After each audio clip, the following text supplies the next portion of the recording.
പൗരോഹിത്യവും ജീവിത ശൈലികളും എന്ന വിഷയത്തെ ആസ്പദമാക്കി പ്രധാനമായും 2 ക്ലാസ്സുകളാണ് ഇന്നത്തെ ദിവസം ക്രമീകരിച്ചിരിക്കുന്നത്. ബഹുമാനപ്പെട്ട ജേക്കബ് കുര്യച്ചൻ്റെ ക്ലാസ്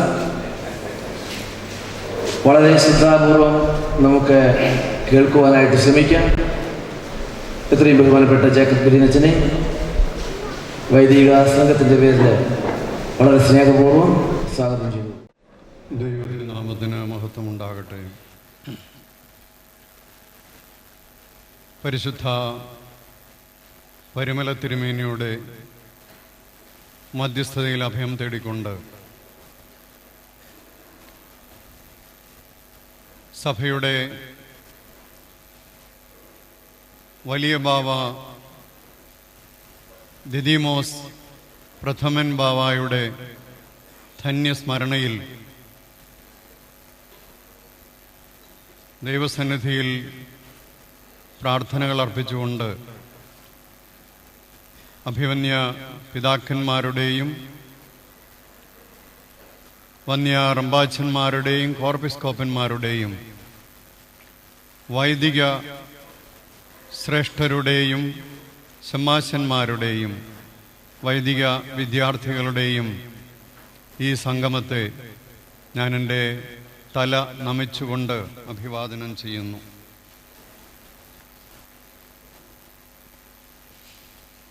വൈദിക സമ്മേളനത്തിൻ്റെ പ്രധാനപ്പെട്ട ചിന്താവിഷയം അവതരിപ്പിക്കുവാനായിട്ട് ഒരവസരം ലഭിച്ചതിൽ സന്തോഷിക്കുകയും അവസരം തന്ന ബഹുമാനപ്പെട്ട അമേലച്ചനോടും സ്വാഗതം പറഞ്ഞ ബഹുമാനപ്പെട്ട സണ്ണി അച്ഛനോടും നിങ്ങളോടെല്ലാവരോടും ഹൃദയപൂർവമായ നന്ദി അറിയിക്കുകയും ചെയ്യുന്നു. ഇന്നത്തെ വിഷയാവതരണം പുരോഹിതൻ മാസികയുടെ 15-ാമത്തെ പേജിൽ ആരംഭിച്ച് അത് ഏതാനും പേജുകൾ എടുത്ത് 25-ാമത്തെ പേജിൽ അത് അവസാനിക്കുന്നു. അതുകൂടെ ഒന്ന് കയ്യിലെടുത്ത് ബലഹീനനായ എൻ്റെ അവതരണത്തിലുള്ള കുറവുകളെയും കുറ്റങ്ങളെയും നിങ്ങൾ ക്ഷമിച്ച് വിഷയത്തിലേക്ക് കടന്നു വരുവാനായിട്ട് ഇടയാവും എന്ന് ഞാൻ പ്രതീക്ഷിക്കുന്നു. നമ്മുടെ ഈ വർഷത്തെ വിഷയം പൗരോഹിത്യവും ജീവിത ശൈലികളും എന്നുള്ളത് ആണ്.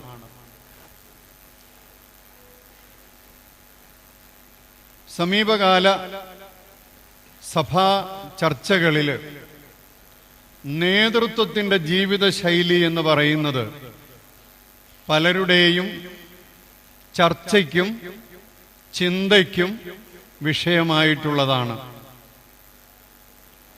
ചിലരുടെ മാതൃകാപരമായ ജീവിതശൈലി,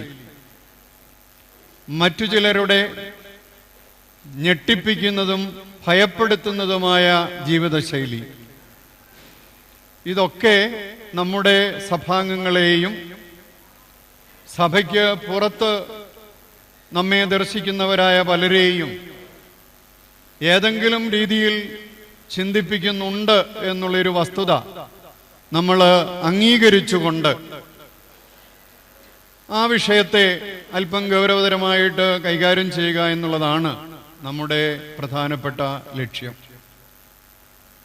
കത്തോലിക്ക സഭയുടെ പ്രധാന ഇടയനായ ഫ്രാൻസിസ് മാർപ്പാപ്പ അദ്ദേഹത്തിൻ്റെ ജീവിതശൈലി കൊണ്ട് തന്നെ മാധ്യമങ്ങൾക്കും മനുഷ്യ സമൂഹങ്ങൾക്കും ഇഷ്ടതാരമായി കഴിഞ്ഞു എന്നുള്ളത് നമുക്കെല്ലാവർക്കും അറിയാം.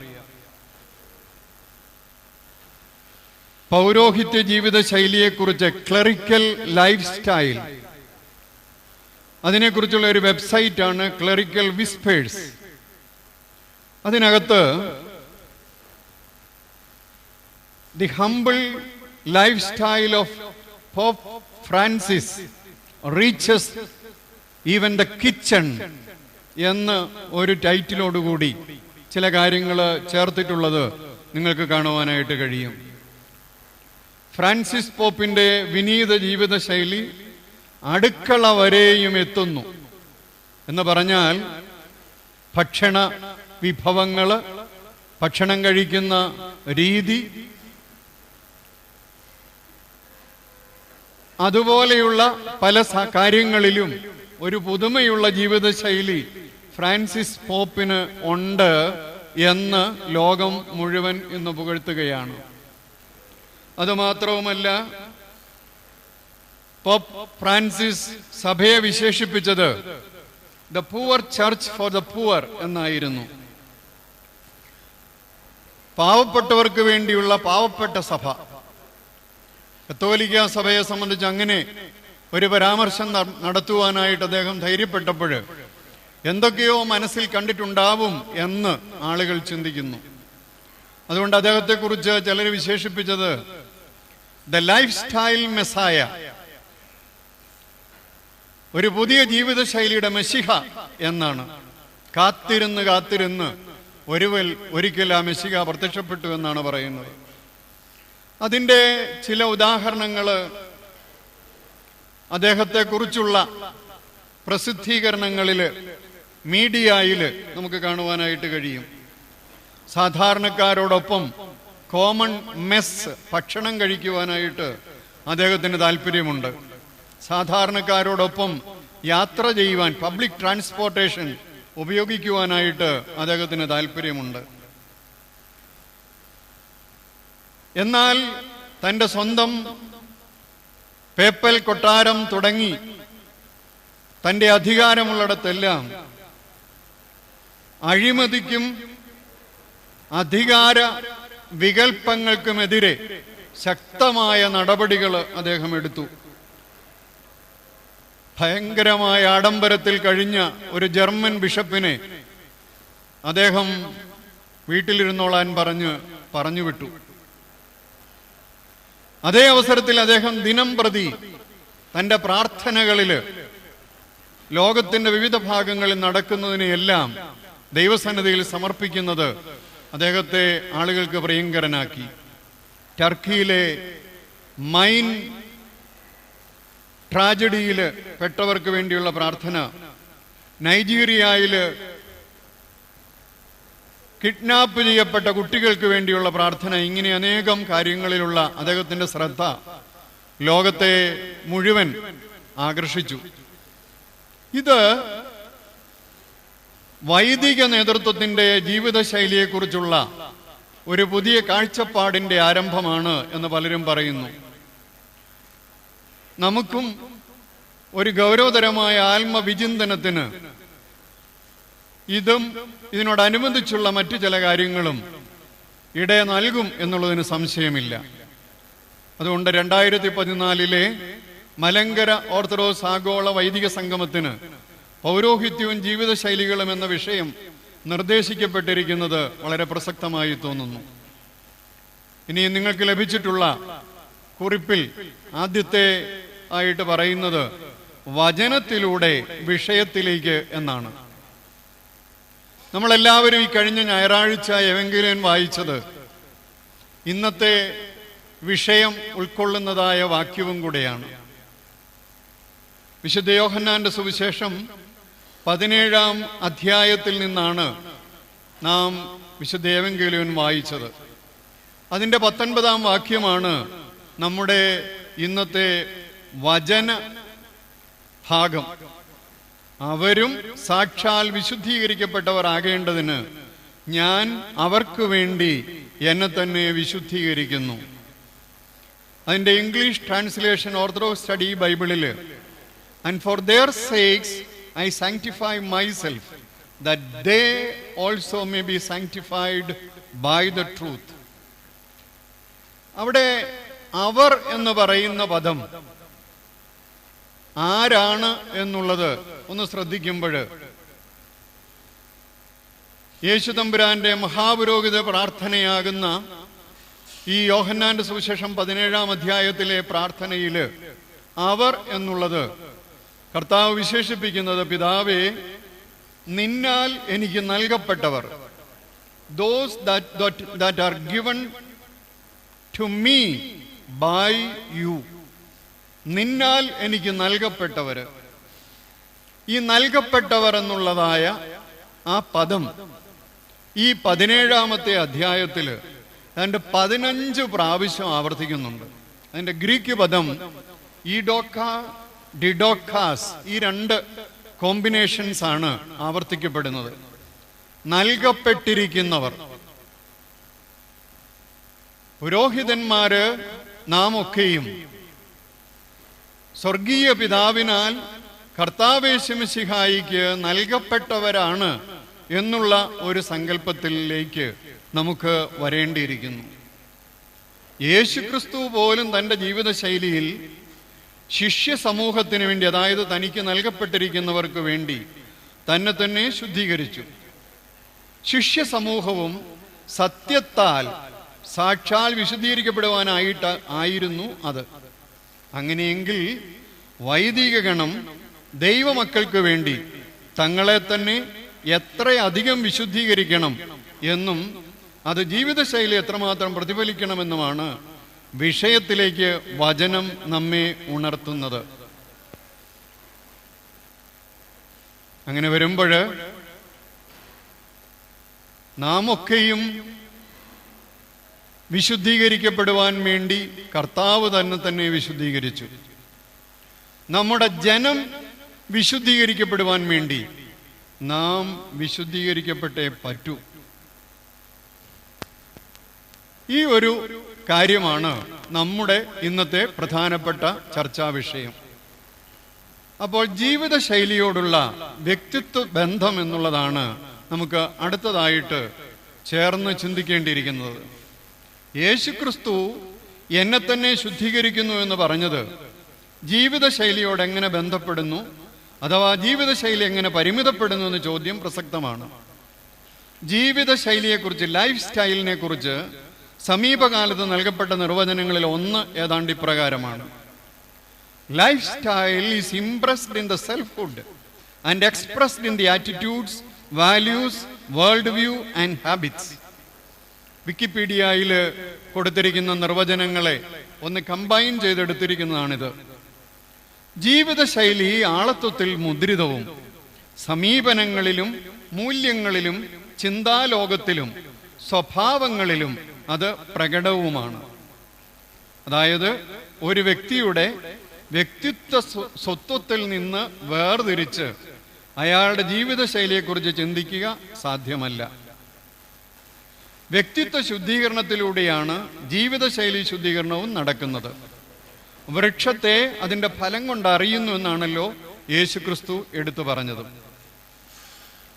അങ്ങനെയാണെങ്കിൽ ജീവിതവും ജീവിതശൈലികളും വേദശാസ്ത്ര വീക്ഷണത്തിൽ എങ്ങനെ എന്നുള്ളത് നമുക്കൊന്ന് ചിന്തിക്കേണ്ടിയിരിക്കുന്നു. നമ്മളിൽ വൈദികര് വേദശാസ്ത്ര വിദ്യാഭ്യാസത്തിന്റെ അടിസ്ഥാനത്തിൽ എങ്ങനെ ഇതിനെ ഒന്ന് കൈകാര്യം ചെയ്യുമെന്ന് വരുമ്പോൾ നമുക്ക് പരിചിതമായ വേദശാസ്ത്ര ഭാഷയിൽ താഴെ പറയുന്ന രീതിയിൽ അതിനെ ഒന്ന് ബന്ധിപ്പിക്കാമെന്ന് തോന്നുന്നു. How to relate life and life style. If life is ousia, life style is hypostasis or prosopon. ജീവിതം ഉണ്മയെങ്കിൽ ജീവിതശൈലി ആളത്വമാണ്. നമുക്കറിയാം, തൃത്വത്തെക്കുറിച്ചുള്ള വ്യാഖ്യാനത്തിൽ ഉണ്മയിലൊന്നും ആളത്വത്തിൽ വ്യത്യസ്തവും. ഉണ്മയിൽ ജീവിതം, ആളത്വത്തിൽ ജീവിതശൈലി. If life is essence, life style is energeia. ജീവിതം സത്തയാണെങ്കിൽ ജീവിതശൈലി ഊർജ വ്യാപരണമാണ്. ദൈവത്തെ സംബന്ധിച്ച് പൗരസ്ത്യ പിതാക്കന്മാര് പറയുന്നു, ദൈവത്തിൻ്റെ സത്തയിൽ തന്നെ അറിയുവാനായിട്ട് നമുക്ക് കഴിവില്ല, സാധ്യമല്ല. എന്നാൽ തൻ്റെ എനർജിയ, തൻ്റെ ഊർജ വ്യാപരണത്തിൽ നമുക്ക് തന്നെ അറിയുവാനും താനുമായിട്ട് ബന്ധപ്പെടുവാനും കഴിയുന്നു. ഇതിനെ ഒന്ന് പാരലായിട്ട് എടുക്കുവാണെങ്കിൽ, if life is essence, life style is energeia. നമ്മിൽ നിന്ന് പുറത്തേക്ക് പോകുന്ന നമ്മുടെ ഊർജ വ്യാപരണം മുഴുവനും ലൈഫ് സ്റ്റൈലാണ്. If life is substance, life style is accidents. പാശ്ചാത്യ വേദശാസ്ത്ര ചിന്തയിൽ ഇത് രണ്ടും തമ്മിലുള്ള വ്യത്യാസം പറയാറുണ്ട്, സബ്സ്റ്റൻസും ആക്സിഡൻസും തമ്മിൽ. ഒരു മരം സബ്സ്റ്റൻസ് ആണ് എങ്കിൽ അത് മേശയായിട്ടോ കസേരയായിട്ടോ മാറുമ്പോൾ അതിൻ്റെ ആക്സിഡൻസിലാണ് വ്യത്യാസം വരുന്നത്. If life is substance, life style is accidence. ജീവിതം അടിസ്ഥാന വസ്തുവെങ്കിൽ ജീവിതശൈലി അതിൻ്റെ രൂപഭാവം. If life is ontic, life style is existential. ജീവിതം സത്താപരമെങ്കിൽ ജീവിതശൈലി അസ്തിത്വപരം. അപ്പോൾ a life style to grow in sanctity, a life style with a mission of sanctification. ഇതാണ് വേദശാസ്ത്രപരമായിട്ട് ജീവിത ശൈലിയെക്കുറിച്ച് നമുക്ക് പറയുവാൻ പറ്റുന്നത്. സ്വയം വിശുദ്ധിയിൽ, ഉണ്മയിൽ, ആളത്വത്തിൽ വളരുക ദൈവത്തിൻ്റെ കൃപയോടുകൂടി. അതേ അവസരത്തിൽ ലൈഫ് സ്റ്റൈലിൽ കൂടി ഒരു മിഷൻ ഓഫ് സാങ്ക്ടിഫിക്കേഷൻ സ്വീകരിക്കുക. ഇതിൻ്റെ അടിസ്ഥാനം യേശുക്രിസ്തുവും യേശുക്രിസ്തുവിൻ്റെ ജീവിതശൈലി ഭാവങ്ങളുമായിരുന്നു. യേശുക്രിസ്തുവും ജീവിതശൈലികളും. ജീവിതശൈലികളെക്കുറിച്ച് യേശുക്രിസ്തുവിന് ഗൗരവതരമായ വിചിന്തനം ആവശ്യമായി വന്നുവെന്ന് പുതിയ നിയമം വ്യക്തമാക്കുന്നു. മശിഹ അഥവാ ക്രിസ്തു എന്ന നിലയിൽ യേശു തമ്പുരാൻ 3 വ്യത്യസ്തങ്ങളായ ശൈലികളുടെ പ്രലോഭനത്തെയാണ് ആദ്യമായി അഭിമുഖീകരിച്ചത്. ലൈഫ് സ്റ്റൈലിൽ ഉണ്ടാകുന്ന 3 പ്രലോഭനങ്ങളെയാണ് കർത്താവ് അഭിമുഖീകരിച്ചതായിട്ട് വിശുദ്ധ മത്തായിയുടെ സുവിശേഷം 4-ാം അധ്യായത്തിൽ നമ്മൾ വായിക്കുന്നത്.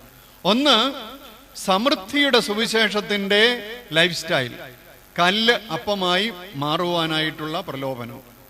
2, അത്ഭുത പ്രവർത്തികളിലൂടെയുള്ള ആകർഷക സുവിശേഷത്തിൻ്റെ ആ ഒരു ലൈഫ് സ്റ്റൈൽ, ദേവാലയ ഗോപുരത്തിൽ നിന്ന് താഴേക്ക് ചാടുക.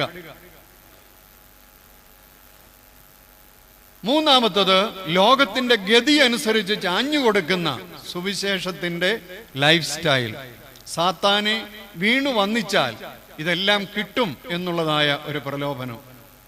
എന്നാൽ ഇത് 3മല്ല തൻ്റെ ശൈലി എന്ന് മനസ്സിലാക്കിയ യേശുവിന് മുമ്പിൽ യോഹന്നാൻ സ്നാപകന്റെ തീവ്ര സന്യാസ ശൈലിയും ഒരു സാധ്യതയായി തെളിഞ്ഞു. എങ്കിലും വഴിയൊരുക്കുന്നവന്റെ ശൈലിയും രാജ്യം സ്ഥാപിക്കുന്നവന്റെ ശൈലിയും വ്യത്യസ്തമായി യേശുതമ്പുരാൻ കണ്ടു. അതാണ് വിശുദ്ധ മത്തായിയുടെ സുവിശേഷം 11-ാം അധ്യായം 16 മുതൽ 19 വരെയുള്ള വാക്യങ്ങളിൽ കർത്താവ് ഒരു വലിയ വൈരുദ്ധ്യം ജനങ്ങളുടെ മുമ്പാകെ എടുത്തു കാണിച്ചത്. ഈ തലമുറയെ ഞാൻ എന്തിനോട് ഉപമിക്കേണ്ടു? ഈ ചന്തസ്ഥലങ്ങളിലിരുന്ന് കുട്ടികൾ പറയും നമുക്ക് കല്യാണം കളിക്കാം. അപ്പം ബാക്കിയുള്ളവർ പറയും വേണ്ട വേണ്ട അതൊരു രസമില്ല. അപ്പം മറ്റവർ പറയും അങ്ങനെയാണെങ്കിൽ നമുക്ക് മരണം കളിക്കാം. ഒരാൾ മരിച്ചു കിടക്കുക, ബാക്കിയുള്ളവരും കൂടെ ചങ്കത്തടിച്ച് നിലവിളിക്കുക, അത് കളിക്കുക. അപ്പം മറ്റേ കൂട്ടരും അത് വേണ്ട, അത് രസമില്ല, അതൊരു ബോറടിയാണ്. ഇത് 2 സമ്മതിക്കാത്ത തലമുറയെ പോലെയാണ് ഈ തലമുറയെ കർത്താവ് കാണുന്നത്. യോഹന്നാൻ സ്നാപകന്റെ തീവ്ര സന്യാസ ശൈലി കണ്ടിട്ട് ഇഷ്ടപ്പെടുന്നില്ല. യേശു ചുങ്കക്കാരുടെയും പാപികളുടെയും കൂടെ ഭക്ഷണം കഴിക്കുന്നത് കണ്ടിട്ട് ഇഷ്ടപ്പെടുന്നില്ല. അപ്പോൾ യേശു തമ്പുരാൻ ഇവിടെ വളരെ വ്യക്തമായിട്ട് സ്വീകരിച്ച ഒരു ശൈലി, എന്നിട്ടും ചുങ്കക്കാരോടും പാപികളോടും കൂടെ ഭക്ഷണം കഴിക്കുന്ന അവർക്ക് സ്നേഹിതനായിട്ടുള്ള തനതായ ഒരു ശൈലി തന്നെയാണ്. തനിക്ക് ഏറ്റവും അസഹ്യമായിട്ട് തോന്നിയത് കാപട്യത്തിൻ്റെ ശൈലികളെയാണ്. കാപട്യത്തിൻ്റെ ജീവിതശൈലികൾ ഏവയെന്നും അതിന് പകരം തെളിയേണ്ട ജീവിതശൈലി എങ്ങനെയെന്നും യേശുതമ്പുരാൻ വ്യക്തമാക്കിയ ചില സാഹചര്യങ്ങളുണ്ട്. പ്രധാനമായിട്ട് 5 ഭാഗങ്ങൾ ഇവിടെ സൂചിപ്പിച്ചിട്ടുണ്ട്. അത് ഞാനിവിടെ എടുത്തിപ്പോൾ നിങ്ങൾക്ക് സ്വയപഠനത്തിന് വേണ്ടി അത് സമർപ്പിച്ചിരിക്കുകയാണ്. ഉപവാസത്തിൽ കൂടെയും പ്രാർത്ഥനയുടെ ബാഹ്യരൂപത്തിൽ കൂടെയുള്ള കാപട്യം പകരം എങ്ങനെയാണ് പ്രാർത്ഥിക്കേണ്ടതെന്ന് കർത്താവ് പറയുന്നത്, എങ്ങനെയാണ് ഉപവസിക്കേണ്ടതെന്ന് കർത്താവ് പറയുന്നത്.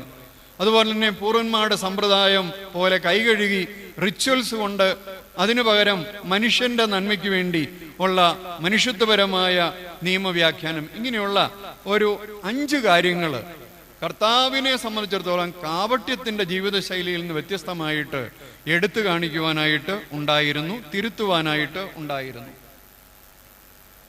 അപ്പോൾ ഒരു ബിബ്ലിക്കൽ ബേസിസ്, യേശുക്രിസ്തുവിൻ്റെ മാതൃക ഇത് നമ്മളൊന്ന് കണ്ടു കഴിയുമ്പോൾ ആദിമസഭയുടെ ജീവിതശൈലിയിലേക്ക് നമുക്കൊന്ന് വരാം. ആദിമസഭയുടെ ആദ്യ കലഹ കാരണം വർഗീയതയായിരുന്നു. നിങ്ങൾ യോജിക്കുമെന്ന് തോന്നുന്നു. എന്ന് പറഞ്ഞാൽ എബ്രായ ഭാഷക്കാരും യവന ഭാഷക്കാരും തമ്മിലുള്ള ഒരു മത്സരം, അത് രണ്ട് വർഗങ്ങൾ തമ്മിലുള്ള മത്സരം. എന്നാൽ അതിനുള്ള പരിഹാരം നേതൃത്വത്തിൻ്റെ ജീവിതശൈലിയിലെ ഒരു മാറ്റമായിരുന്നു. ഇത് വളരെ വളരെ സിംബോളിക്കാണ്. നമ്മുടെ ചുറ്റുപാടും കലഹിക്കുന്ന ജനം, ഇതിനൊരു പരിഹാരം നേതൃത്വം കണ്ടെത്തുന്നത് സ്വന്തം ജീവിതശൈലിയിൽ ചില തിരുത്തലുകൾ വരുത്തിക്കൊണ്ടാണ്. യവന ഭാഷക്കാരും എബ്രായ ഭാഷക്കാരും തമ്മിലുള്ള വർഗീയ ചേരിതിരിവിന് അപ്പോസ്തലന്മാർ കണ്ടെത്തിയ പരിഹാരത്തിൽ ഒരു ആത്മീയ ദർശനവും ഒരു പ്രായോഗിക ബുദ്ധിയും ചേർന്ന് പ്രവർത്തിച്ചു. ആത്മീയ ദർശനം അപ്പോസ്തലന്മാരുടെ ജീവിതശൈലിയെക്കുറിച്ചുള്ള ആയിരുന്നു. പ്രാർത്ഥനയിലും വചന ശുശ്രൂഷയിലും ഇനി ഞങ്ങൾ ഉറ്റിരിക്കും. പ്രായോഗിക ബുദ്ധി എന്ന് പറയുന്നത് 7 ശുശ്രൂഷകന്മാരെ, ഷമ്മാശന്മാരെ തിരഞ്ഞെടുത്ത് സഭയുടെ സാമൂഹ്യ സേവനം അവർക്ക് ഏൽപ്പിച്ചു കൊടുക്കുക എന്നുള്ളതായിരുന്നു. ഈ ശുശ്രൂഷ സംവിധാനം അടിസ്ഥാനപ്പെട്ടിരുന്നത് വളരെ സുതാര്യമായ ഒരു സാമൂഹ്യ ക്രമത്തിലായിരുന്നു. അതിനെക്കുറിച്ച് പുതിയ നിയമത്തിൽ 2 ഇടത്ത് അപ്പോസ്തല പ്രവൃത്തികളിൽ പറയുന്നുണ്ട്. അത് ഞാനിവിടെ വായിക്കുന്നില്ല. അപ്പോസ്തല പ്രവൃത്തികൾ 2-ാം അധ്യായം 43 മുതൽ 47 വരെയുള്ള വാക്യങ്ങൾ, 4-ാം അധ്യായം 32 മുതൽ 35 വരെയുള്ള വാക്യങ്ങൾ. ആദ്യത്തേത് സകലവും പൊതുവക എന്നെണ്ണി പങ്കിട്ടെടുക്കുന്നതിൻ്റെ ഒരു സാമൂഹ്യ ക്രമം. രണ്ടാമത്തത് ഏകഹൃദയവും ഏക മനസ്സുമായിട്ടിരുന്ന് ഒന്നും സ്വന്തമെന്നാരും പറയാതെ മുട്ടുള്ളവരാരും തങ്ങളുടെ ഇടയിൽ ഇല്ലാതിരിക്കുന്ന ഒരു സാമൂഹ്യ വ്യവസ്ഥിതി. ഇനി നമുക്ക് ആഗമന സഭാചരിത്രത്തിലെ പ്രധാനപ്പെട്ട ജീവിതശൈലി സംഘർഷങ്ങളിലേക്ക്, ജീവിതശൈലിയെ സംബന്ധിച്ച് ചില സംഘർഷങ്ങൾ സഭയുടെ ചരിത്രത്തിൽ നമുക്ക് കാണുവാനായിട്ട് കഴിയും. 4 ഘട്ടങ്ങളെ നമ്മുടെ സഭയുടെ ചരിത്രത്തിൽ, ആഗമന സഭയുടെ ചരിത്രത്തിൽ നമുക്കൊന്ന് കാണാം. ആദ്യത്തേത് ആദ്യ നൂറ്റാണ്ടുകൾ, രണ്ടാമത്തത് മധ്യ കാലഘട്ടം, മൂന്നാമത്തത് ആധുനിക കാലഘട്ടം, നാലാമത്തത് ഇപ്പോഴത്തേത്. അതിനെ ആധുനികോത്തര കാലഘട്ടം എന്നാണ് പലരും വിശേഷിപ്പിക്കുന്നത്, പോസ്റ്റ് മോഡേൺ ടൈംസ്. ഇതിൽ ആദ്യ നൂറ്റാണ്ടുകളിലേക്ക് നമുക്കൊന്ന് വരാം. ആദിമസഭയുടെ ജീവിതശൈലിക്ക് പ്രകടമായൊരു മാറ്റമുണ്ടായത് 4-ാം നൂറ്റാണ്ടിൽ സഭ രാജകീയ സഭാപദവിയിലേക്ക് മാറിയതോടെയാണ്.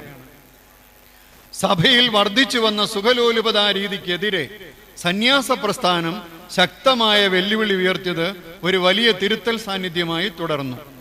സഭയുടെ ആരാധനാ സംവിധാനങ്ങളിൽ നിറപ്പകിട്ടുണ്ടായപ്പോഴും കുസ്തന്തിനോപോലിസിൽ സ്വർണ്ണനാവുകാരനായ മാർ യുവാനിയോസും കൈസറിയയിൽ മാർ ബസേലിയോസും നിസീബിസിൽ മാർ അപ്രേമും ഇതുപോലെയുള്ള മറ്റു പലരും തങ്ങളുടേതായ രീതികളിൽ സഭയുടെ അടിസ്ഥാന ലാളിത്യം പരിപാലിക്കാനായിട്ട് ശ്രദ്ധിച്ചത് ഓർമ്മയിൽ വരേണ്ടതാണ്.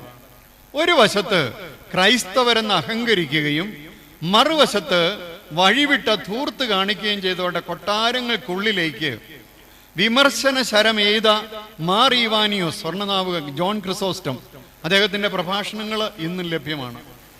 ആരാധനയ്ക്ക് തിരുവസ്ത്രങ്ങൾ സുവർണ സുന്ദരമായി അണിഞ്ഞു നിൽക്കുമ്പോഴും അതിനടിയിലെ മാർ ബസേലിയോസിന്റെ സാധാരണ പരുക്കൻ വസ്ത്രങ്ങൾ മാർ അപ്രേമിന്റെ മുൻവിധികളെ തിരുത്തിയത് ചരിത്രത്തിന്റെ ഭാഗമാണ്. ലാളിത്യ ശൈലി വ്യക്തിജീവിതത്തിൽ കാത്തു സൂക്ഷിച്ചതിനാൽ ബസേലിയോസിനും അപ്രേമിനും വളരെ ശക്തവും വിസ്തൃതവുമായ സാമൂഹ്യ സേവന പദ്ധതികൾ ആവിഷ്കരിച്ച് നടപ്പിലാക്കുവാൻ സാധിച്ചു. അതിന് ജനങ്ങൾ പിന്തുണ നൽകി. ബസേലിയോസിന്റെ ബസിലിയാഡ് എന്ന് പറയുന്ന ഒരു വലിയ പ്രോജക്റ്റ് നടന്നു. വിശുദ്ധ അപ്രേമും അതുപോലെ തന്നെയുള്ള ഒരു പ്രസ്ഥാനം തൻ്റെ കാലഘട്ടത്തിൽ നടത്തുകയുണ്ടായി. രണ്ടാമത്തത് മധ്യകാലഘട്ടം. പാശ്ചാത്യ ക്രൈസ്തവ ലോകം താരതമ്യേന സുഖകരമായ രാഷ്ട്രീയ സാഹചര്യത്തിലൂടെ കടന്നുപോയ ചരിത്രമാണ് ഫ്രഞ്ച് വിപ്ലവം വരെ കാണുന്നത്.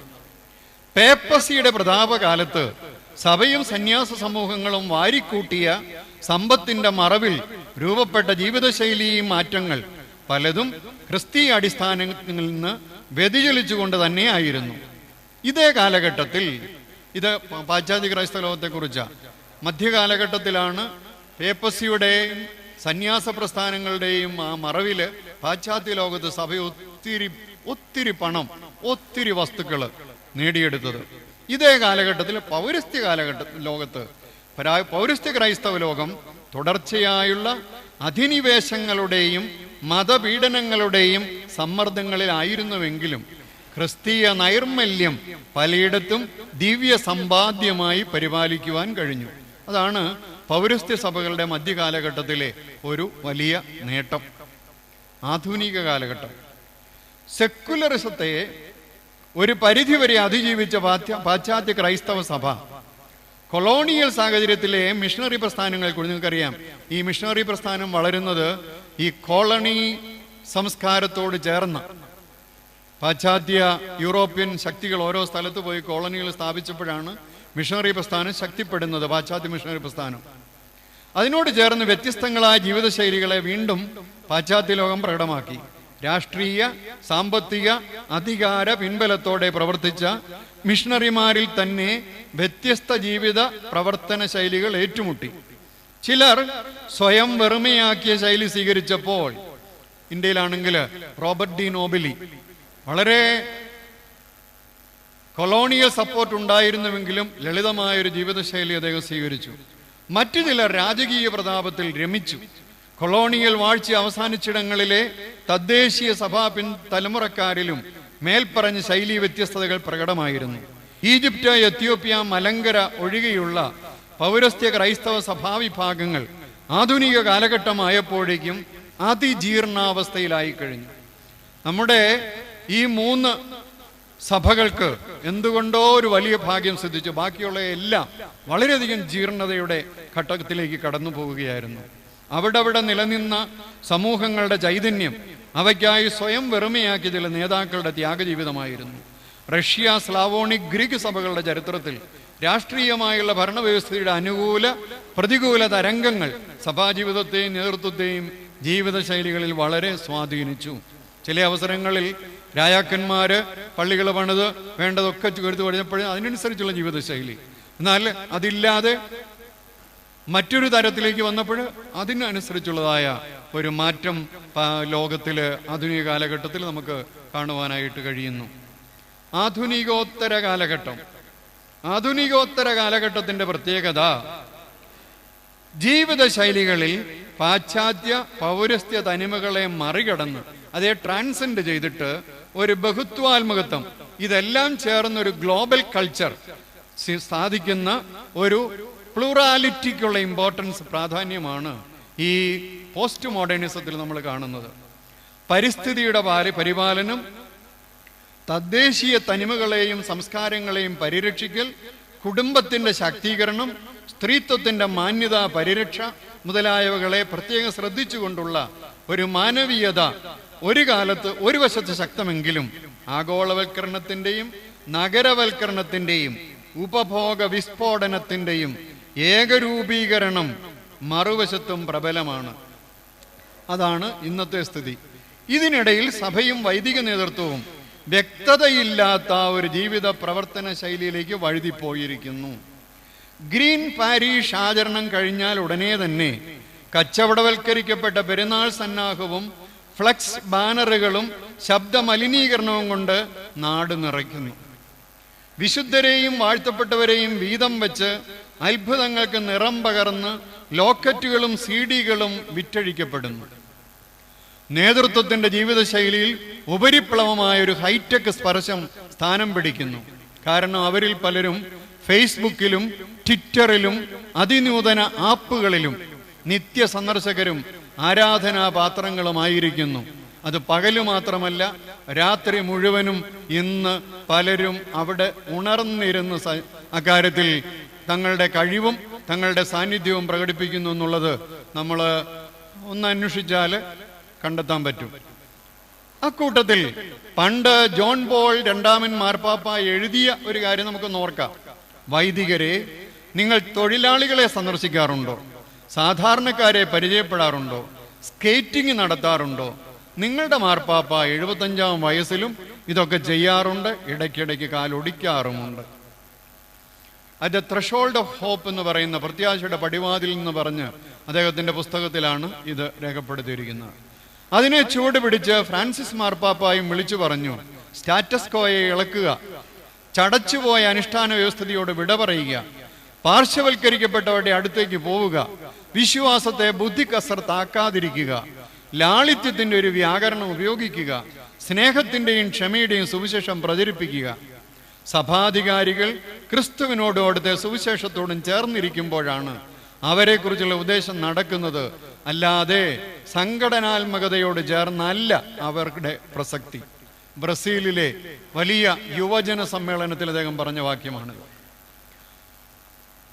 മലങ്കര ഓർത്തഡോക്സ് സഭയിലേക്ക് നാം ഒന്ന് വരുമ്പോൾ, മലങ്കര ഓർത്തഡോക്സ് സഭയുടെ വൈദിക ശുശ്രൂഷ പശ്ചാത്തലത്തിലെ ജീവിത ശൈലി പരിണാമങ്ങൾ ഒന്ന് പ്രത്യേകിച്ച് നമ്മളൊന്നെടുക്കണം. ഇതുവരെയുള്ളത് പൊതുവിലുള്ള ഒരു കാഴ്ചപ്പാടിനെയാണ്. ലോകത്തിൽ ക്രൈസ്തവ സമൂഹങ്ങൾക്കിടയിൽ മലങ്കര സഭയ്ക്ക് ചില പ്രത്യേകതകളുണ്ട്. 3 പ്രത്യേകതകൾ ഒന്ന് എടുത്തു പറയുകയാണ്. ഒന്ന്, പുരാതന റോമൻ പേർഷ്യൻ സാമ്രാജ്യങ്ങൾക്ക് പുറത്ത് 1-ാം നൂറ്റാണ്ട് മുതലുള്ള അപ്പോസ്തോലിക പാരമ്പര്യം അവകാശപ്പെടാവുന്ന ഏക സഭയാണ് മലങ്കര സഭ. 2, ക്രൈസ്തവേതര പീഡനങ്ങളെ അതിജീവിച്ചാണ് മറ്റ് സഭകൾ പലതും നിലനിന്നതും വളർന്നതുമെങ്കിൽ മലങ്കര സഭ ക്രൈസ്തവ അധിനിവേശ ശ്രമങ്ങളെ, പാശ്ചാത്യ ക്രൈസ്തവ അധിനിവേശ ശ്രമങ്ങളെ അതിജീവിച്ചാണ് നിലനിന്നതും വളർന്നതും. 3, മൗലികമായി സുറിയാനി ആരാധനാ വേദൃകത്തെ 1-ാം നൂറ്റാണ്ട് മുതൽ പരിപാലിക്കുന്ന ലോകത്തിലെ ഏക ക്രൈസ്തവ സഭയാണ് മലങ്കര സഭ. 1-ാം നൂറ്റാണ്ടില് ഇവിടെ അരമായ സുറിയാനി ആരാധനയിൽ ഉപയോഗിച്ചു. കാരണം അരമായ ഭാഷ സംസാരിച്ച യഹൂദന്മാര് മറ്റു പല ഭാഗങ്ങളിലും എന്ന പോലെ ഇവിടെയും ആദ്യത്തെ ക്രിസ്ത്യാനികളായി. പലസ്തീനിലും അറബി രാജ്യങ്ങളിലും സുറിയാനി അറബിക്ക് വഴിമാറി കൊടുത്തിരിക്കുന്നു എന്നത് ഇതിനോട് ചേർത്ത് ഓർക്കുന്നത് നന്നായിരിക്കും. മേൽപ്പറഞ്ഞ പ്രത്യേകതകളോടൊപ്പം തദ്ദേശീയ ഭാവങ്ങളും ആഗമാന പൈതൃകവും കാത്തു സൂക്ഷിക്കുന്ന എന്ന് പറഞ്ഞാൽ യൂണിവേഴ്സൽ ഐഡന്റിറ്റി ഓഫ് ക്രിസ്ത്യൻസ് അതും, എന്നാൽ ലോക്കൽ ക്രിസ്ത്യൻ ക്യാരക്ടർ, ഇത് രണ്ടും ചേർത്ത് പോകുന്ന മലങ്കര സഭയ്ക്ക് അതിൻ്റെ വൈദിക ശുശ്രൂഷ പശ്ചാത്തലത്തിലെ ജീവിതശൈലിക്ക് ചില പരിണാമങ്ങൾ വന്നിട്ടുണ്ട്. അതിന് 4 പ്രധാന ഘട്ടങ്ങൾ കാണുവാനായിട്ട് കഴിയുമെന്ന് തോന്നുന്നു. 1, ജാതിത്തലവന്റെ അഥവാ ജാതിക്ക് കർത്തവ്യൻ ജാതിക്കോത്തൻ്റെ നേതൃത്വത്തില് കുടുംബക്കോത്തന്മാരുടെ ശുശ്രൂഷ ജീവിതശൈലി എന്ന് പറഞ്ഞാൽ കോത്തനാണ്, കത്തനാണ്, കത്തനാര്. 2, അർക്കതയാക്കോന്റെയും അതിഥിമെത്രാന്മാരുടെയും നേതൃത്വത്തിൽ കത്തങ്ങളുടെ, വൈദികരെ പണ്ട് വിളിച്ചത് കത്തങ്ങളെന്നായിരുന്നു, കത്തങ്ങളുടെ ശുശ്രൂഷ ജീവിതശൈലി. 3, മലങ്കര മെത്രാന്റെ മേൽവിചാരണയിൽ മെത്രാന്മാരും കശീശന്മാരും ശമ്മാശന്മാരും ചേർന്നിരിക്കുന്ന ശുശ്രൂഷ ജീവിതശൈലി. 4, 1912 ശേഷം കാതോലിക്കായുടെ മേൽവിചാരകത്വത്തിൽ മെത്രാന്മാരുടെ സിനഡും വൈദിക സ്ഥാനികളും ആത്മീയ കാര്യങ്ങൾ ശ്രദ്ധിക്കുമ്പോൾ മലങ്കര മെത്രാപ്പോലിത്തയുടെ മേൽവിചാരകത്വത്തിൽ മെത്രാന്മാരും ഇടവകാരിമാരും ഭരണസമിതികളും ഭരണം നിർവഹിക്കുന്നു. ഇതിൽ കാതോലിക്കായും മലങ്കര മെത്രാപ്പോലിത്തായും 2 വ്യക്തികളായോ ഒരാൾ വഹിക്കുന്ന 2 സ്ഥാനങ്ങളായോ ക്രമീകരിക്കപ്പെട്ടുകൊണ്ടിരിക്കുന്നു. ഈ സംവിധാനം 1934 ഭരണഘടനാ അംഗീകാരത്തോടെ വ്യവസ്ഥാപിതമായി തുടർന്നുകൊണ്ട് തദനുസൃതമായ ശുശ്രൂഷ ജീവിതശൈലിയും രൂപപ്പെട്ടിരിക്കുന്നു. മേൽപ്പറഞ്ഞ 4 ഘട്ടങ്ങളിലെ ശുശ്രൂഷ ജീവിതശൈലികളുടെ ഏതാനും പ്രത്യേകതകൾ മാത്രം ഒന്ന് ചൂണ്ടിക്കാട്ടുകയാണ്. 1, 1ഉം 2ഉം ഘട്ടങ്ങളിൽ എന്ന് പറഞ്ഞാൽ ആദ്യത്തെ ജാതിത്തലവന്റെയും രണ്ടാമത്തെ അർക്കതയാക്കോന്റെയും നേതൃത്വത്തിലുണ്ടായിരുന്ന ആ ഘട്ടങ്ങൾ. പൗരോഹിത്യ ജീവിത ശുശ്രൂഷ ശൈലി മുഴുസമയ പുരോഹിത വേല അല്ലായിരുന്നു. കച്ചവടം, കൃഷി, പട്ടാള സേവനം മുതലായത് പലതും കുലധർമ്മമായിരുന്നവർ പുരോഹിത ശുശ്രൂഷയും അക്കൂട്ടത്തിൽ നിർവഹിക്കുകയായിരുന്നു. 1599 ഉദയംപേരൂർ സുന്നഹദോസിലാണ് ഇതിനെതിരെ വ്യക്തമായ ഒരു നടപടിയും തീരുമാനവും ഉണ്ടാകുന്നത്. മൂന്നാമത്തെ ഘട്ടത്തിൽ കുടുംബ പട്ടക്കാരായാലും അവർക്ക് മുഴുസമയ വൈദിക ശുശ്രൂഷയോട് പൊരുത്തപ്പെടുന്ന ആധ്യാത്മികതയും ധാർമ്മിക നിലവാരവും നിർബന്ധമാക്കുവാനായിട്ട് തുടങ്ങി. വളരെ സാത്വികമായി ശുശ്രൂഷ അനുഷ്ഠിച്ചവരായിരുന്നു ഭൂരിപക്ഷം വൈദികരെങ്കിലും തീരെ കുറവല്ലാത്ത ഒരു ന്യൂനപക്ഷം ധാർമ്മികതാ നിലവാരത്തിൽ പിന്നിലായിരുന്നുവെന്ന് സൂചിപ്പിക്കുന്ന തെളിവുകൾ മലങ്കര മെത്രാപ്പോലിത്താമാരുടെ ചിലരുടെയും കൽപ്പനകളിൽ നിന്നും, കാരണം ഇങ്ങനെ ഉള്ളവരെ കുറിച്ച് ശിക്ഷണ നടപടിയെടുക്കുന്നതിൻ്റെ കൽപ്പനകൾ നമുക്ക് കുറേയൊക്കെ കിട്ടിയിട്ടുണ്ട്. ഇസരം പാറേട്ടും ജോർജ് വർഗീസ് മദ്രാസും എഴുതിയിരിക്കുന്ന പുസ്തകങ്ങളിൽ ഈ വൈദികർക്ക് അവർക്ക് സംഭവിച്ച പല കാര്യങ്ങളും രേഖപ്പെടുത്തിയിട്ടുണ്ട്. വൈദികർ പ്രബോധനപരമായ നിയോഗങ്ങൾക്കും കർമാനുഷ്ഠാനങ്ങൾക്കും ദൈവവചന പ്രഘോഷണത്തിനും പരിശീലനം സിദ്ധിച്ചവരും ആകുവാനുള്ള സംവിധാനങ്ങൾ മൽപ്പാൻ പാഠശാലകളിലും പഠിത്ത വീടിലും ഉണ്ടാകുവാനും ഈ ഘട്ടത്തിൽ ഇടയായി. അത് വളരെ പ്രധാനപ്പെട്ട ഒരു ഘട്ടമാണ്. നാലാമത്തെ ഘട്ടത്തിലാണ് വൈദിക ശുശ്രൂഷ അജപാലനപരമായ ഊന്നലുകൾ കൊണ്ട്, നാലാമത്തെ ഘട്ടം എന്ന് പറഞ്ഞാൽ 1912 ശേഷം വൈദിക ശുശ്രൂഷ അജപാലനപരമായ ഊന്നലുകൾ കൊണ്ട് കുലത്തൊഴിൽ രീതിയിൽ നിന്നും മാറി സഭാപരമായ കുറേയൊക്കെ ഏകോപനം നിർബന്ധമാക്കിയ ഒരു ശുശ്രൂഷ ശൈലിയിൽ, അതായത് ഇന്നത്തെ അവസ്ഥയിലേക്ക് വികാസം പ്രാപിച്ചിരിക്കുന്നത്. ഇനിയും ഇന്നത്തെ സമകാലീന വൈദിക ജീവിത ശൈലികളിലെ ചില യാഥാർത്ഥ്യങ്ങളും ഭീഷണികളും, certain realities of and threats to contemporary priestly lifestyles, പ്രധാനമായിട്ട് 5 യാഥാർത്ഥ്യങ്ങളും 10 ഭീഷണികളും ഇവിടെ ഒന്ന് പങ്കുവയ്ക്കുവാനായിട്ട് ആഗ്രഹിക്കുന്നു. നമ്മുടെ ചർച്ചകളിൽ ഇത് പ്രധാനമായിട്ടും ഈ പറയുന്ന കാര്യങ്ങൾ ഉൾക്കൊള്ളിച്ചുകൊണ്ടുള്ള ചർച്ചകളാണ് നീ നടക്കുവാൻ പോകുന്നത്. വൈദിക ശൈലിയോട് ബന്ധപ്പെട്ട 5 യാഥാർത്ഥ്യങ്ങൾ. 1, വൈദിക ശുശ്രൂഷ ഇടവക ശുശ്രൂഷയ്ക്ക് തുല്യമോ അതിലധികമോ ആയ ഇതര മേഖലകളിലേക്ക് വ്യാപിപ്പിക്കേണ്ട ആവശ്യമുണ്ടെങ്കിലും, ഇടവകേതര ശുശ്രൂഷ ആവശ്യമുണ്ടെങ്കിലും ഇപ്പോഴും ഇടവക ശുശ്രൂഷയിൽ മാത്രമായി പരിമിതപ്പെട്ടിരിക്കുന്നു. ഇതൊരു യാഥാർത്ഥ്യമാണ്. പക്ഷെ വേണ്ടത് ഇടവകേതര ശുശ്രൂഷയിലേക്ക് മുഴുസമയ വൈദിക സേവനം ആവശ്യമായിരിക്കുന്നു. 2, ജനങ്ങളുടെ തിരക്കേറിയ ജീവിത സാഹചര്യങ്ങളിൽ പ്രയോഗീഭവിക്കുന്ന വ്യത്യസ്ത ശുശ്രൂഷകൾ ആവശ്യമെങ്കിലും അതിനനുസൃതമായ പരിശീലനവും ജീവിതശൈലിയും ഇനിയും രൂപപ്പെടേണ്ടിയിരിക്കുന്നു. പ്രത്യേകിച്ച് നഗരവൽകൃത അർബനൈസ്ഡ് ചുറ്റുപാടിൽ ഞായറാഴ്ച അഥവാ വെള്ളിയാഴ്ച ശുശ്രൂഷയും നിശ്ചിത ദിവസങ്ങളിലെ ഭവന കൂട്ടായ്മകൾ ഒഴിച്ച് മിക്ക ദിവസങ്ങളിലും ശുശ്രൂഷാപരമായി കാര്യമായിട്ടൊന്നും ചെയ്യുവാനില്ലെന്ന അവസ്ഥയാണ് ഉള്ളത്. 3, ഞായറാഴ്ച വിശുദ്ധ കുർബാനയും മറ്റു കൗദാശിക അനുഷ്ഠാനങ്ങളും കഴിഞ്ഞാൽ ദിവസത്തിൻ്റെ സിംഹഭാഗവും ഭരണപരമായ കാര്യങ്ങൾക്ക് വിനിയോഗിക്കേണ്ടിയിരിക്കുന്നു. സാമാന്യം വലിയ ഇടവകളിൽ നോമ്പിലൊഴികെ എല്ലാ ഞായറാഴ്ചകളിലും വിവാഹങ്ങൾ വരുന്നത് കൊണ്ട് ഞായറാഴ്ച മുഴുവൻ തന്നെ വൈദികരുടെ സമയം അതുമായി ബന്ധപ്പെട്ട് മാറ്റിവെക്കേണ്ടി വരുന്നു. 4, കേരളത്തിനുള്ളിലെ പള്ളികളിൽ പലയിടത്തും പാഴ്സനേജ് അനാവശ്യമോ അപ്രസക്തമോ ആയി മാറിക്കൊണ്ടിരിക്കുന്നു. ഉണ്ടായിരുന്ന പാഴ്സനേജുകൾ പോലും ജീർണിച്ചതും ഉപയോഗശൂന്യവുമായ അവസ്ഥയിലേക്ക് മാറ്റപ്പെടുന്നു, ജീവിതശൈലിയിലും ശുശ്രൂഷാ ശൈലിയിലും വന്നിരിക്കുന്ന മാറ്റങ്ങൾ കൊണ്ട്.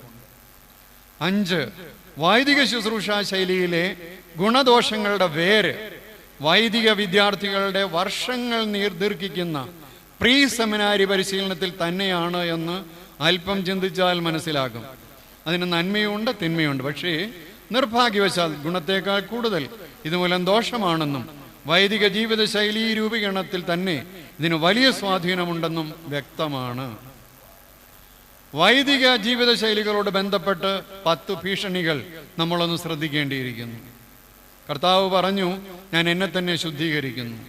ഈ ഭീഷണികളെ നാം എത്രത്തോളം ഉൾക്കൊള്ളുന്നുവോ, അതിനോട് എത്രത്തോളം ഭാവാത്മകമായിട്ട് പ്രതികരിക്കുന്നുവോ, അതിനനുസരിച്ചായിരിക്കും നമ്മിൽ ശുദ്ധീകരണം നടക്കുന്നതും നമ്മുടെ ഇടവകളിലും നമ്മുടെ ജനങ്ങളിലും ശുദ്ധീകരണം നിറവേറപ്പെടുന്നതും. ഒന്നാമത്തെ ഭീഷണി വൈദിക ശുശ്രൂഷയുടെ ആത്മീയതാ കാഴ്ചപ്പാടിനെ ബാധിക്കുന്നതാണ്. എയ്റൺ വേഴ്സസ് മോസസ്, അഹറോൻ മോശ, ഇവർ തമ്മിലുള്ള അന്തരം. പഴയ നിയമ ചരിത്രത്തിൻ്റെ ഒരു ഘട്ടത്തിൽ അഹറോൻ അടിമയാകേണ്ടി വന്ന ഭീഷണി തന്നെയാണിത്. ജനത്തിൻ്റെ താൽക്കാലിക താല്പര്യത്തിന് അനുസൃതമായ ദൈവത്തെയും സഭയെയും രൂപീകരിച്ചു കൊടുക്കുന്ന ഭീഷണി. പെരുന്നാളും തീർത്ഥാടനങ്ങളും നോമ്പാചരണവും കൺവെൻഷനുകളും വിപുലമായൊരു സാമ്പത്തിക സജ്ജീകരണത്തിൻ്റെ ഉപാധികളായി മാറിക്കൊണ്ടിരിക്കുന്നു. വ്യക്തിപരമായും കുടുംബമായും ക്രിസ്തു കേന്ദ്രീകൃതമായ ഒരു പ്രാർത്ഥനാ ജീവിത ശൈലിയെയും ഉപവാസം, ധ്യാനം, കുംഭസാരം, കൃപാനാനുഭവം മുതലായവയെ കേന്ദ്രീകരിച്ച് ഒരു രക്ഷയുടെ സാക്ഷ്യത്തെയും അവഗണിക്കുന്ന പ്രവണതയെ ആശീർവദിക്കേണ്ടി വരുന്നത് വൈദിക ശുശ്രൂഷയുടെ ആത്മീയതാ കാഴ്ചപ്പാടിനെ ബാധിക്കുന്ന വലിയ ഭീഷണിയാണ്. ശുദ്ധീകരണം കൂടാതെ ആരും ദൈവത്തെ കാണുകയില്ല. ദൈവത്തിൻ്റെ ഇഷ്ടമോ നിങ്ങളുടെ ശുദ്ധീകരണം അത്രേ. എങ്കിൽ ഈ മോശയുടെ മാതൃകയിലേക്ക് ഉള്ള ഒരു മാറ്റം നമ്മുടെ ഗൗരവതരമായ ചിന്തയിലേക്ക് വരേണ്ടിയിരിക്കുന്നു. 2, അനുഷ്ഠാന കാഴ്ചപ്പാടിൻ്റെ ഭീഷണി. ഫരിസീസം വേഴ്സസ് ജെസുയിസം. ജെസുയിസം എന്ന് പറഞ്ഞാൽ യേശുക്രിസ്തുവിൻ്റെ മാതൃക. കർമാദികൾക്ക് വേണ്ടിയുള്ളതെന്ന കാഴ്ചപ്പാട് പരീശ മതത്തിൻ്റെ പ്രത്യേകതകളിൽ ഒന്നായിരുന്നു. അനുഷ്ഠാന ജീവിതം ദൈവാനുഭവത്തിലൂന്നിയ ജീവിത രൂപാന്തരീകരണത്തിനും മനുഷ്യ നന്മയ്ക്കുമായി ലക്ഷ്യമിടണമെന്നായിരുന്നു യേശുവിൻ്റെ തിരുത്തൽ ശബ്ദം. സമകാലീന സഭാ ശുശ്രൂഷകളോടനുബന്ധിച്ച് ചില പുതിയ കർമാനുഷ്ഠാനങ്ങൾ പ്രാദേശിക പ്രത്യേകതകളോടെ പ്രചരിക്കപ്പെടുന്നു.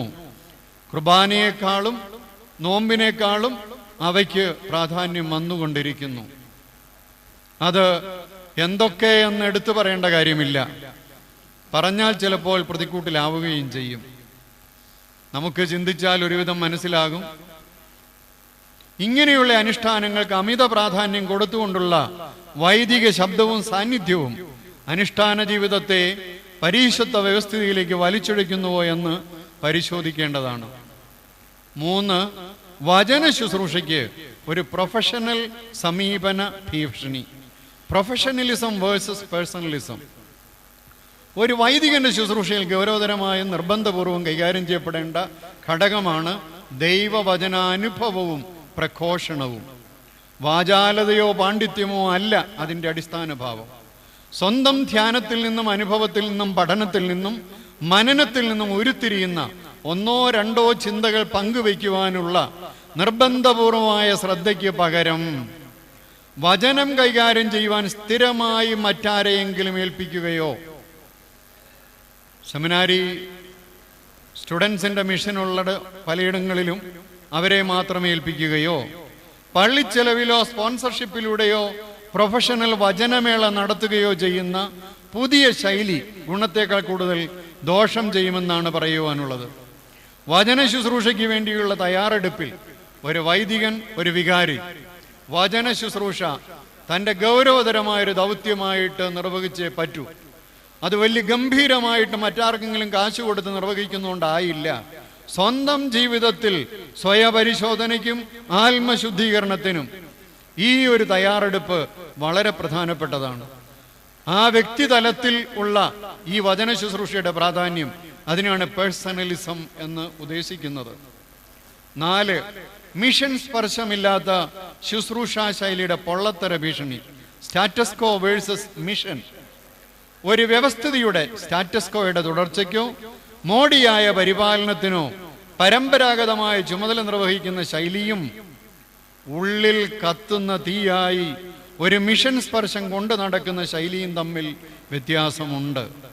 ആത്മീയ മക്കളുടെ ഉള്ളിൽ ക്രിസ്തു പിറവിയെടുക്കാൻ പ്രസവ വേദനപ്പെട്ട പൗലൂസ്ലിഹായുടെ ഭാഷ നമുക്ക് മനസ്സിലാക്കുവാൻ സാധിക്കുന്നുണ്ടോ എന്നതാണ് യഥാർത്ഥ പ്രശ്നം. കരയിൽ കണ്ട രൂപത്തിന്റെ സാധർമ്മ്യം കണ്ടിട്ട് അത് കർത്താവാണെന്ന് പറയുന്നതും ഉള്ളിൽ തെളിഞ്ഞ രക്ഷകന്റെ സാന്നിധ്യം തിരിച്ചറിഞ്ഞ് അത് കർത്താവാണെന്ന് പറയുന്നതും തമ്മിലുള്ള വ്യത്യാസം ഒരു ശൈലീ വ്യത്യാസം തന്നെയാണ്. ആ വ്യത്യാസം തിരിച്ചറിഞ്ഞ് നമ്മോട് സമീപകാലത്ത് തുറന്നു പറഞ്ഞ ഗീവർഗീസ് മാർ ഒസ്താത്യോസ് തിരുമേനിയെ ഇവിടെ ഓർക്കുന്നു. പ്രത്യേകിച്ച് എക്യൂമിനിസത്തിന്റെ വൈരുദ്ധ്യഭാവങ്ങളുടെ ഭീഷണിയാണ് അടുത്തത്. Hierarchical conservatism versus grass root liberalism or grass root ecumenism. സഭാന്തരീക്ഷത്തിലും സാമൂഹ്യ ജീവിതത്തിലും വർദ്ധിച്ചു വരുന്ന ബഹുത്വാത്മകതാ ബോധം, the denominational pluralism as well as religious pluralism, ഇത് ഇന്നത്തെ ഒരു യാഥാർത്ഥ്യമാണ്. ഈ ബഹുത്വാത്മകതയെ സഭയുടെ ഔദ്യോഗിക തലത്തിൽ സമീപിക്കുന്ന രീതിയും സാധാരണ ജനങ്ങൾ സമീപിക്കുന്ന രീതിയും കുറേയേറെ പരസ്പര വിരുദ്ധമായതിനാൽ പൗരോഹിത്യ ജീവിതശൈലിയിൽ ഈ വൈരുദ്ധ്യം ഒരു വലിയ ഭീഷണിയാണ്. അതുകൊണ്ട് തന്നെ വൈദികർ നല്ലൊരു പങ്കും എക്യൂമെനിക്കൽ മേഖലയിൽ നിന്ന് ഒഴിഞ്ഞു മാറുകയും ഉൾവലിയുകയും ചെയ്യുന്ന രീതി അവലംബിക്കുന്നു. ഇവിടെയാണ് എക്യൂമെനിക്കൽ മേഖലയിൽ കൂടുതൽ വ്യക്തതയും സുതാര്യതയും ആവശ്യമെന്ന് ബോധ്യപ്പെടുന്നത്. മലങ്കര ഓർത്തഡോക്സ് സഭയുടെ എക്യൂമെനിക്കൽ സമീപനങ്ങളുടെ വേദശാസ്ത്രപരമായ അടിസ്ഥാന വീക്ഷണവും പ്രായോഗികമായ പ്രധാന നിലപാടുകളും വ്യക്തവും സുതാര്യവുമാണ്. പക്ഷെ പലരും അത് വേണ്ട ഇതിൽ നിന്ന് മനസ്സിലാക്കുന്നില്ല. എന്താണ് വേദശാസ്ത്രപരമായ അടിസ്ഥാനം? സഭയുടെ ഐക്യം വിശുദ്ധ കുർബാന അനുഭവത്തിലാണ് പ്രത്യക്ഷമാകുന്നത്. വിശുദ്ധ കുർബാന പരസ്പരം സ്വീകരിക്കണമെങ്കിൽ വിശ്വാസപരമായി ഐക്യമുണ്ടായിരിക്കണം. വിശ്വാസപരമായ വ്യത്യസ്തതകൾ നിലനിർത്തിക്കൊണ്ട് വിശുദ്ധ കുർബാന സംസർഗം അസാധ്യമാണ്. അതുകൊണ്ട് വിശ്വാസപരമായി വ്യത്യസ്തരാക്കുന്ന ഘടകങ്ങളെ പരിഹരിക്കുവാനുള്ള ചർച്ചകൾക്ക് പ്രസക്തി ഉണ്ട്. അത് നടക്കണം. പ്രായോഗിക നിലപാടുകൾ, എന്നാൽ വ്യത്യസ്ത വിശ്വാസമുള്ളവർ തമ്മിൽ സാധ്യമാകുന്ന പ്രായോഗിക സഹകരണ മേഖലകൾ നിരവധി ഉണ്ട് എന്നുള്ളത് നമ്മൾ ചിലപ്പോൾ അവഗണിക്കുന്ന ഒരു വസ്തുതയാണ്. പരസ്പരം മാനുഷിക സാഹോദര്യത്തിന്റെ അടിസ്ഥാനത്തിൽ ഒന്നിച്ച് പ്രാർത്ഥിക്കുവാനും പ്രവർത്തിക്കുവാനും നിരവധി അവസരങ്ങളുണ്ട്. എന്നാൽ കാനൂനികമായും കൗദാശികമായുമുള്ള ആരാധനയിൽ വിശ്വാസ ഐക്യമുള്ളവർ തമ്മിൽ മാത്രം സംസർഗം അനുവദിക്കപ്പെടണം. മാനുഷിക സൗഹൃദത്തിൻ്റെയും ധാർമ്മികതയുടെ അടിസ്ഥാനത്തിൽ ആരുമായിട്ട് ഒന്നിച്ച് പ്രാർത്ഥിക്കുവാനും പ്രവർത്തിക്കുവാനും തടസ്സമില്ലതാനും. Canonical worship is different from common prayer. Common prayer നടത്തുന്നതിന് ആർക്കും വിരോധമില്ല. അത് നമുക്ക് സാധിക്കുന്നിടങ്ങളിലൊക്കെയും സാധിക്കണം, സഹകരിക്കുന്ന മേഖലകളിലൊക്കെയും പ്രവർത്തിക്കണം. ബട്ട് കാനോനിക്കൽ യുക്കാരിസ്റ്റിക് യൂണിയൻ എന്ന് പറയുന്നത് അത് വിശ്വാസം ഐക്യത്തിൽ മാത്രമേ നടക്കുകയുള്ളൂ. അത് നിലപാട് വ്യക്തമാണെങ്കിൽ നമുക്ക് എവിടെയും ഈ നിലപാട് വെച്ചുകൊണ്ട് പ്രവർത്തിക്കുവാൻ സാധിക്കും. ഒഴിഞ്ഞു മാറേണ്ടതായ കാര്യമില്ല. കത്തോലിക്ക സഭയുടെയും ഓർത്തഡോക്സ് സഭകളുടെയും എക്യൂമെനിക്കൽ ബന്ധങ്ങളിലുള്ള അടിസ്ഥാന നയം ഇതുതന്നെയാണ്. സാധാരണ ജനങ്ങളിലേക്ക് നയം സംവേദിപ്പിക്കുന്ന കാര്യത്തിൽ സഭകൾ എത്രമാത്രം വിജയിച്ചിട്ടുണ്ട് എന്നത് സ്വയപരിശോധനയ്ക്ക് വിധേയമാക്കേണ്ടതാണ്. ആറാമത്തെ ഭീഷണി ഭരണപ്രധാനമായ അജപാലനവും അജപാലന പ്രധാനമായ ഭരണവും തമ്മിലുള്ള ഏറ്റുമുട്ടൽ ഭീഷണി. ഞാൻ ഒന്നുകൂടെ പറയുന്നു, ഭരണപ്രധാനമായ അജപാലനവും അജപാലന പ്രധാനമായ ഭരണവും തമ്മിലുള്ള അന്തരം.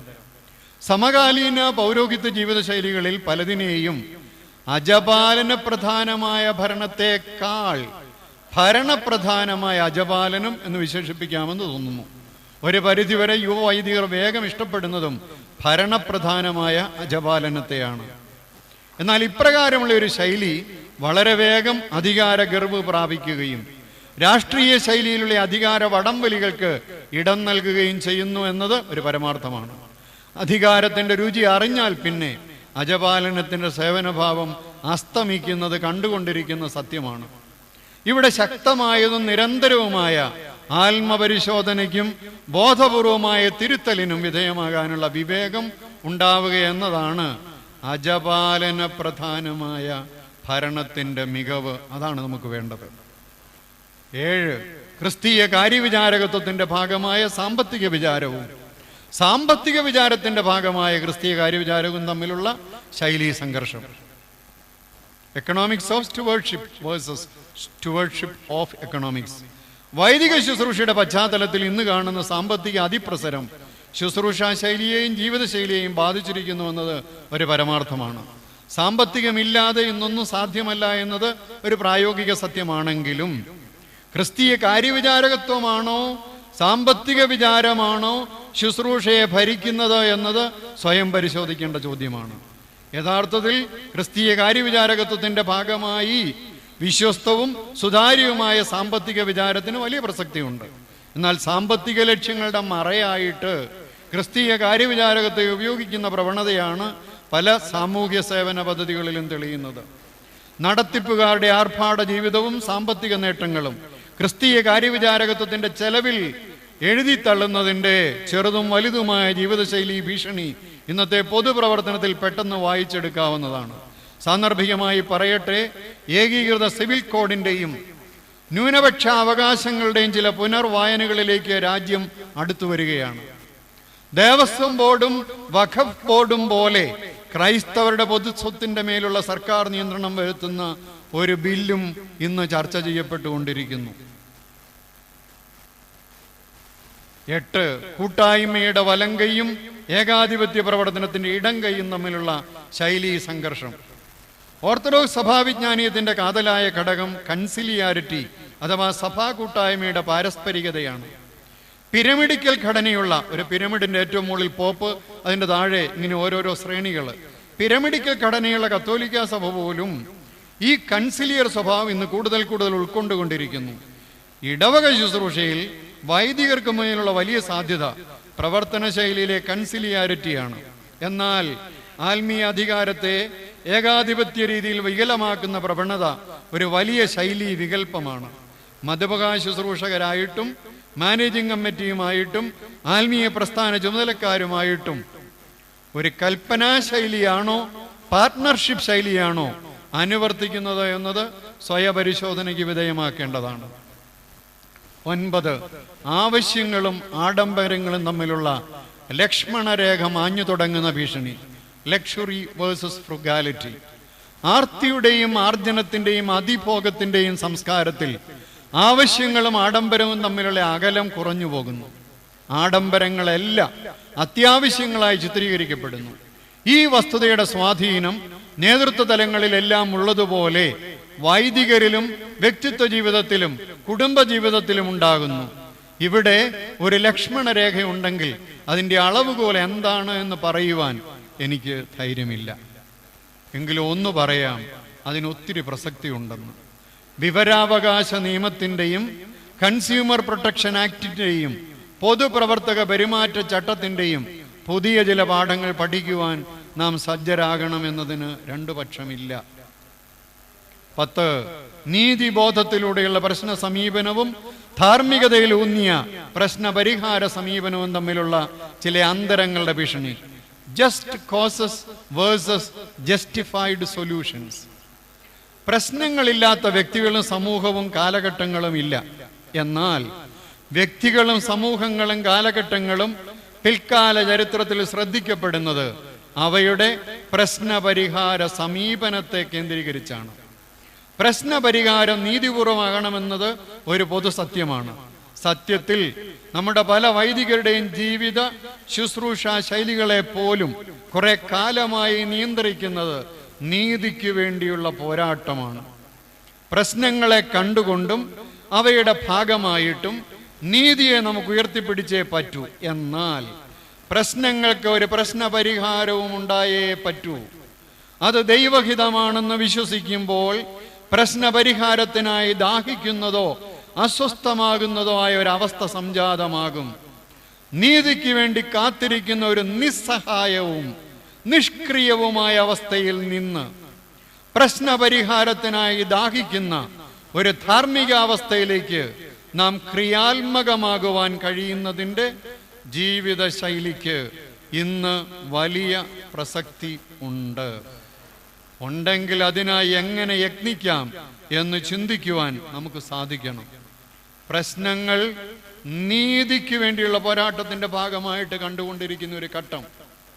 എന്നാൽ ഇതിനപ്പുറം ഒരു പ്രശ്നപരിഹാരം ഉണ്ടായേ പറ്റൂ എന്ന് ദാഹിച്ച് ആഗ്രഹിച്ച് പ്രാർത്ഥിച്ചിരിക്കുന്ന ഒരസ്വസ്ഥമാകുന്ന മനസ്സിലേക്ക് ഒന്ന് രൂപപ്പെടുവാനായിട്ട് നമുക്ക് ആവശ്യമായിരിക്കുന്നു. നമ്മുടെ ജീവിതശൈലിയെ ഈ ഒരു കാര്യം നല്ലവണ്ണം ബാധിക്കും നിശ്ചയമായിട്ടും. ഞാൻ എൻ്റെ വാക്കുകൾ അവസാനിപ്പിക്കുകയാണ്. വൈദികരുമായിട്ട് അല്പസമയം ഒന്നിച്ച് ഇരിക്കുവാൻ ഇടയായതിൽ ദൈവത്തെ സ്തുതിക്കുന്നു. ദൈവോടെ കേട്ടു നിന്നതിൽ ഒത്തിരി സന്തോഷമുണ്ട്.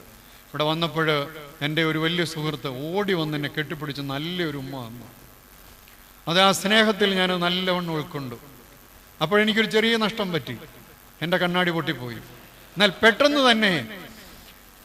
തന്നെ എൻ്റെ ഒരു വിദ്യാർത്ഥി അത് കൊണ്ടുപോയി നന്നാക്കി കൊണ്ടുവന്നു. സ്നേഹം ചിലയിടത്തൊക്കെ പെയിൻഫുൾ ആവും, നഷ്ടം വരുത്തുന്നതാണ്. എങ്കിലും ആ നഷ്ടങ്ങൾ നമുക്ക് പലപ്പോഴും വലിയ ലാഭങ്ങളായിട്ട് പരിണമിക്കും. കാരണം ഒരു സ്നേഹം നിറഞ്ഞ ഉമ്മയ്ക്ക് അതിൻ്റെ വിലയുണ്ട്.